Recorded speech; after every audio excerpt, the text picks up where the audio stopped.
Hi guys, welcome back for another episode of the Martial View, and this time we're joined with my good friend Beck, who is a physiotherapist, a Pilates instructor, and a wellness business coach as well. So yeah, a busy lady. So thanks for coming on, Beck. And do you just want to introduce yourself? Yeah, hi guys. So I am Beck Spencer and I'm a physiotherapist, as Dan has said. So I've been working in private practice now for 12 years. Qualified, 2010 at Birmingham University. And then from there, it's been a really wonderful and wild ride going into Pilates, doing that as an instructor's course. And then I've also kind of just recently branched out into social media training for health and wellness entrepreneurs since lockdown hit. So I'm starting to go a little bit digital. So it's been a varied and wild ride. Fantastic. What made you first interested in physiotherapy then? Oh, so I usually have this conversation quite a lot with Yeah. my patients, and it's almost a little bit, I see it as a bit of like divine guidance, I think. So Okay. originally, as many health professionals do, I considered going into medicine. Yeah. My brother's actually a GP, and he inspired me to take a look at that particular career. Sure. And then, quite by chance, one day I was doing a rotation in a hospital one summer, and the consultant that I was shadowing at the time actually wasn't able to take me into a conference meeting that he was due to attend. And he put me with the physios for the afternoon. So it was almost meant to be just a little bit of a this is what other health professionals do Yeah. kind of gig. And actually, I came away from that afternoon and felt just completely magnetized to physio. I just thought, what an amazing thing, the fact that, people can make such a massive difference to people's lives. Yeah. And just, I think, firsthand seeing the relationship that you build with people as well. And that's really what I wanted to connect with, Sure. was the people side of things. So right from that moment, I made the switch and thought, no, I'm not going to explore medicine. I'm actually going to go and do physiotherapy. So it was as quick as that, really. Oh So I yeah. think something was guiding me to change career paths a little bit, and haven't looked back since. Fantastic. And how important do you think it is to make that connection with your clients, in order to get the best results through physiotherapy? Oh, it's huge. It's probably the predominating factor when it comes to relationships, because I always say when I'm teaching my students as well is that your relationship is everything in terms of it's your sales point. It's the thing that's going to keep patients coming back to you. Yeah. It's the thing that's going to help them to engage with their rehab. Because ultimately, if people don't know, like, and trust you, they're not going to do anything that you say. Of That's what course. drives human behavior. So actually having a really good personal connection, but also an understanding of what motivates your patient, and that's going to be different from individual to individual, Yeah. is probably the key point to success, I would say, in terms of being a therapist. Most definitely. I think that applies to like so many different things now, like anything that you do in the health sector or indeed any of the business sector. If Mm. you have a rapport and people, as you said, know, like, and trust you, you're going to keep getting those clients back and you're going to be able to make a big difference to people's lives, whether it's people walking into a martial arts class and then you know exactly what they want from that martial arts class, whether it's self-defense, fitness, just a community, you're going to be able to provide that, definitely. Yeah. So what are some of the most common physiotherapy ailments, I suppose, or things that you've got to fix with people? I think the wonderful thing, particularly about, so I'm specialised in what we class as musculoskeletal. So people often ask me, well, what exactly is musculoskeletal? What does it cover? And it covers everything from head to foot. And I suppose that's kind of where the creativity is in musculoskeletal based physio, is that you've got to be able to deal with a whole host of different things. You just never know what's going to walk through the door. Sure. But fundamentally, we're dealing with the kind of joints, muscles, ligaments, sports injuries, relative to different sectors of physio. I'd say, to answer your question, the most common complaints that we get is probably back injuries. So what we class as mechanical low back pain. And then also shoulders and neck seem to be really big ones, particularly since lockdown.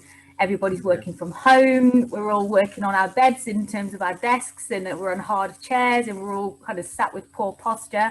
Yeah. So definitely neck pain and shoulder pain seems to be becoming a little bit more common at the moment.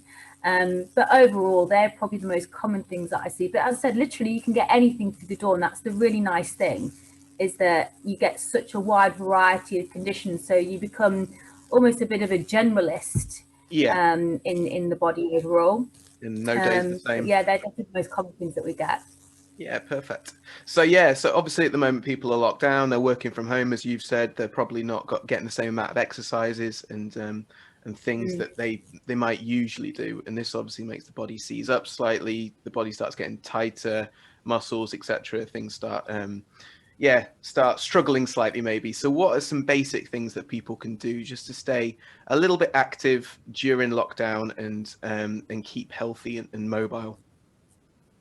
Yeah, I mean, there's so many things that you can do, but I'll try and simplify it a little bit just so I can give a Yeah. bit of a framework to the listeners, just to give them a starting point. So I think the key thing to really get on board in terms of lockdown is that I've got a lot of people, particularly patients, coming to me and saying, you know, overall, my activity levels have been quite a bit lower since lockdown came in. I'm not able to go out and do the normal kind of exercise I would do. And this is usually people that are engaged in team sports, you know, people who like come to your classes, for example, Yeah. perhaps they're going to the gym. And obviously we're all obstructed from our normal routines at the moment. I'm definitely a gym goer. I enjoy going to that separate environment and getting in that headspace and having other people exercising around me. Sure. And that's obviously off limits at the moment, you know, at least until March. So you've got quite a prolonged duration of time before you can start to get that normal routine back into play. So we've got to adapt, we've got to pivot and make sure that we're actually substituting those level of exercises for something else that's actually currently accessible. So I'm a big fan of tiny habits. I find that's often the best when it comes to people starting out. I think overall humans tend to kind of overwhelm themselves a little bit with really lofty goals in terms of, oh, I need to just eat salad and I need to do 2 hours worth of exercise every day. Yeah. And actually, in the first lockdown, we saw loads and loads of injuries coming about as a result of over exercising, because I think people were substituting a lot of time that they otherwise weren't working and doing other things for just exercising and having something to do. So you definitely don't want to go the extreme, but even just getting out for 20-30 minutes walk every day, something as simple as that. If you don't like walking, then obviously try cycling. You know, just go with whatever your motivation feels it wants to go with, because I don't think there's a recipe style format. And what I often say to patients is that if you're going to keep doing this and this is going to become a routine behavior, it's going to become a daily habit, is it's got to feed into what you enjoy. I could well sit here and say you need to do X, Y, Z, but from a motivation standpoint, is, you know, they're probably going to lack a bit of willpower eventually as the weeks go on, in terms of if they're not enjoying the exercise that they choose to do. Sure. So you've got to do a little bit of soul searching and think, okay, what actually nourishes me, what enriches me, and go with that, and then just break it down, I said, into small, tiny, manageable habits that you can then grow over time. So find some form of daily exercise, you know, see the exercise that you can do just to kind of get yourself moving, get the body dynamic. I think the other thing then to complement that with is some kind of mobility stretch routine. And again, it doesn't need to be big. In terms of pieces of equipment that I would advise that people get if they're able to do that financially, is things like a foam roller is really easily accessible. It's about £10-15 online, something like that. And that works really well, just to be able to do a bit of soft tissue release, you know, keep the muscles supple. And then just general stretches. I mean, there's such a plethora of resources now that's available on things like YouTube, and obviously Joe Wicks was doing his thing, and all the personal trainers have had to go and pivot online. So if you just type into YouTube or type into Google kind of lower limb stretches, upper limb stretches, back stretches, you're going to come across so many free resources that you can then use alongside that.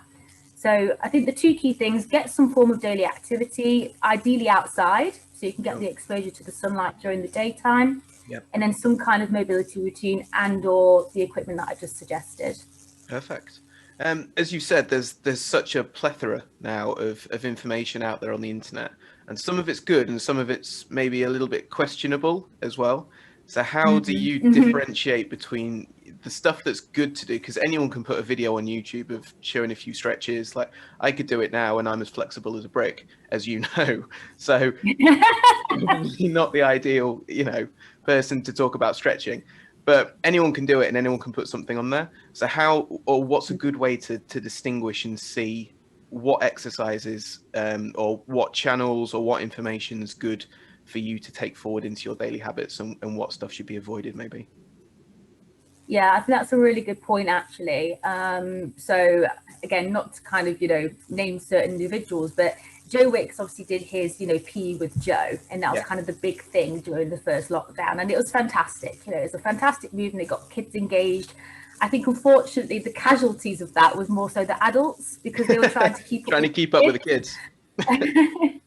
Exactly. I had a lot of people coming through with knee problems, shoulder problems, back problems, Yeah. because they were doing the same program that really was designed for children, which are overall obviously a lot more supple Sure. than what adults are. So I think, making sure that you're picking the right person for, the place that you're at, in terms of, are you a beginner exerciser? Are you a more of a well-seasoned exerciser? And then also like your age group as well. Naturally, obviously, there's going to be differences in terms of what a younger age group might be appropriate for them, and then what's going to be appropriate for an older age group. I don't think there's any particular rigid framework that can give you 100% certainty that what you're going to do isn't going to cause any harmful effects. But I think the key things are, listen to your body, because your body will always communicate to you what it does and doesn't like. So case in point is when someone says, oh, I was doing a particular exercise and then it started to niggle a little bit, and I kind of just kept going and I just kept going, and then it got worse as the days went on. And you think, well, why didn't you stop? That's your body's own communication to say that it's not coping Yeah.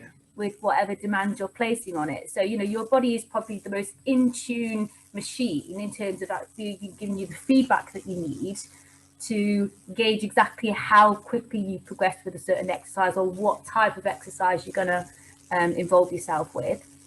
And then also just due diligence, common sense when it comes to looking at your resources. If you are going on YouTube, it's just being aware that you need to kind of put in your own healthy dose of caution when it comes to particular exercises. So look at the credential of the person. Are they a personal trainer, or are they just somebody who happens to be putting out their own experience of a particular exercise? Yeah. Do they have things like a website, a contact, have they got a disclaimer on the video, that type of thing? So all these little nuggets that you can look for.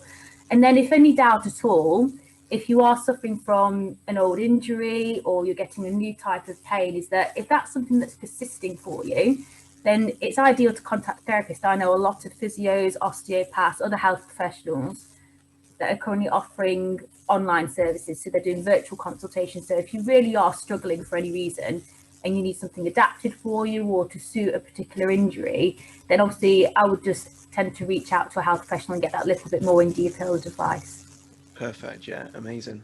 Let's talk about the Pilates then. So what Yes. started you off in the Pilates? So going from a physio and then being like, oh, okay, I want to do Pilates as well. Yeah, so Pilates in the physio world is quite a common partnership that you'll see, like particularly in private practice. So there's a lot of physios in private practice that will then train in clinical Pilates. So I trained with the Australian Institute of Pilates, otherwise known as APPI. And the fantastic thing about this particular protocol is that it's very clinical. And what I mean by that is that it's very easy to, I suppose, change up the exercises in a way to suit different groups. So you can literally have exercises that's suitable for someone who hasn't got a pain history, who's in their 20s and 30s, just wants to work on the core strength, flexibility. Perhaps they want to do a bit of sport-specific rehab. Yeah. And then you've got the other end of the spectrum, your geriatric population, who are like 60 plus. They just want to get moving a little bit more, get a little bit more flexible, maintain their independence. And it's very easy to actually adapt this framework for different audiences. So it's a really nice way of kind of working with that.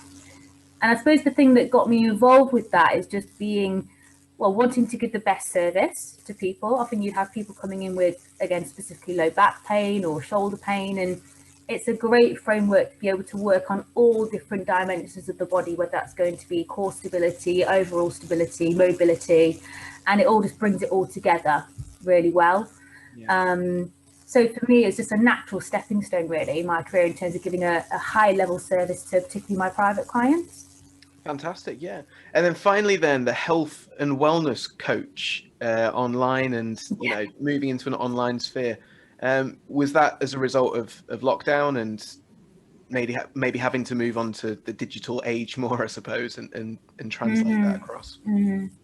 I think everybody, regardless of what sector you're in, has had to pivot. You know, obviously you yourself have had to do, you know, more digitized services, get classes online. Yep. And it's been a struggle, you know, it's a world away from what we're used to when you're delivering an in-person service. You know, you don't quite get that same organic connection, but I think it's been a fantastic halfway house in just trying to keep people connected. Yeah. Particularly when you have a community and everybody's feeling that lack of connection at the moment. And I think particularly now, as we're coming into this phase of lockdown fatigue, I think everyone's just getting a little bit tired of, you know, being isolated and not being able to live what they class as a normal life. So I think, you know, from that perspective is that everybody needed to pivot, you know, to be able to keep their communities together, keep a revenue coming in, and just for the business to be able to maintain itself, really. And I think the added complication for physio in particular is that obviously, much like your industry, we're seen as a hands-on profession. Yeah. You know, I think a lot of people kind of initially thought, well, how am I going to get treated by a physio if they can't put a hand on me? You know, how are they going to assess me properly? So it has taken a little bit of education again around that in terms of how physiotherapy can actually be immensely effective even when it's delivered remotely and you haven't got a therapist physically in the room with you. And concentrating a lot more on the exercise rehab side of things. So that's definitely something I'm going to be continuing because it's really allowed me to expand my client base beyond my like local geographical area. Yeah, definitely. You know, you can literally see anybody online. So that's been a great thing. That's been a real eye opener. So that's definitely something we're going to continue and do a little bit more of. And I think the other thing is that, you know, so we want to be able to continue serving our clients in terms of, you know, obviously the idea of COVID is that we're trying to keep people away from the hospitals and try and preserve capacity in the hospitals. So if you've got somebody with acute low back pain, they can't go to the GP because a lot of the GPs aren't offering that in-face service. And so they naturally have to go into the hospitals. They're putting themselves at risk, and obviously they're taking up, you know, capacity in terms of beds where that's concerned. So we see ourselves as part of the wider network of health professionals that are trying to preserve that capacity as best as we possibly can. And we all know that when you intervene early, when you get something nipped in the bud early rather than allowing it to fester and to snowball, is that we have much better clinical outcomes. People get better a lot quicker. So from a digitized perspective, it serves us, it serves our patients, and it serves the wider community in terms of the COVID context at the moment as well. Awesome, yeah. What's the process then for someone that's maybe got a niggle that's maybe turned into something a little bit more chronic perhaps, and they want to come and see someone that's physio? So what's the process at the moment of contacting you and going through those stages of you assessing them and then giving them exercises or whatever you do? So I think the main point to put across to people at the moment is that every health professional, so i.e. physios, osteopaths, sports therapists, we all have different governing bodies. And our governing bodies are putting out their own legislation in terms of how each independent health profession can actually practice at the moment. So there are going to be certain individuals. So for example, I know that sports massage therapists aren't able to practice at the moment, whereas physiotherapists are able to continue seeing patients with some T's and C's applied. So wherever possible, we always do a first virtual appointment. So when somebody was to contact me, we'd always have a virtual appointment first, just to ascertain what the problem is. Because with some individuals, you're actually able to help them sufficiently just doing remote consultation and doing remote-based management. So what that then means is that you don't have the face-to-face element, but there's definitely specific advice that we can give you. You know, we can tell you how to adapt and change your behaviors. We can advise on what kind of home therapies to be using, the exercises that you need to be doing, and giving you really specific guidance as to what exercises are going to help you with your particular problem. And if for any reason that wasn't having sufficient effect, so we'd need to be able to see clinical progress with that, people getting better. That's when we usually invite patients into the clinic, because naturally there is a relatively higher risk, obviously, of COVID contraction if you're coming into a clinical environment, but it's probably safer than going into Tesco right now. I think that's the point that I need to emphasize. Is people seem quite happy to go into a supermarket, you know, where obviously there's a bit of hustle and bustle and people going past each other. Whereas in a lot of clinical environments, obviously we're going through all the kind of cleaning, hygiene processes. Here at this particular practice, at my practice, we've got a 1 in 1 out policy. So there's never more than one person of the lay public in the clinic at one time. So we're doing everything that we can in terms of the guidance. So the relative risk is very, very low, but there still is a risk. We have to point that out. But there's so much that you can do that isn't face-to-face, but it's just knowing that that face-to-face capacity is there if people need it. Sure. Amazing. So where can people contact you if they want to get in touch with you, either for your social media or for looking at physiotherapy or Pilates as well? Yeah, so I'm very active on social media. So obviously you mentioned, that I'm now doing the social media training. So I've got to enact what I'm teaching my mentees to do, which is being present across the web on different social media channels. I'm most active on Facebook. So people can find me at Beck Spencer under Facebook. Obviously connect with me, send me a message, and I'd be more than happy to answer any kind of questions that people have got. I'm happy to give free initial advice to anybody that needs it. I think that's one thing that health professionals can do in terms of giving value at the moment, is just helping people for free wherever we possibly can. And then if people need the paid services, then obviously we can refer them on to that. And then the other thing is Instagram as well. So you can connect with me at my page, which is Wellmode Health, so Wellmode_health. And again, if you want to send me a DM there about any problems that you're having, again, I'm more than happy to input with those and then signpost you to do relevant services where necessary. But yeah, it's really just to say that if anybody's having any trouble, please reach out. It's much, much better just to get the advice and guidance that you need, even if it's just preliminary. And then at least you know what you're dealing with. You know exactly what you need to be doing to help improve your health overall. For sure. Amazing. Thank you so much for coming on, Beck. That was really, really good. So yeah, that's been another episode of the Martial View then, guys. So I hope you enjoyed that one. Definitely contact Beck if you've got anything that you need. Obviously, as martial artists, we put our body through quite a lot. She sorted my back out on multiple occasions. So if you want to get in contact with her, do get in contact with her. I'd highly recommend. So check out her social media and yeah, just get in touch if you've got any questions for her.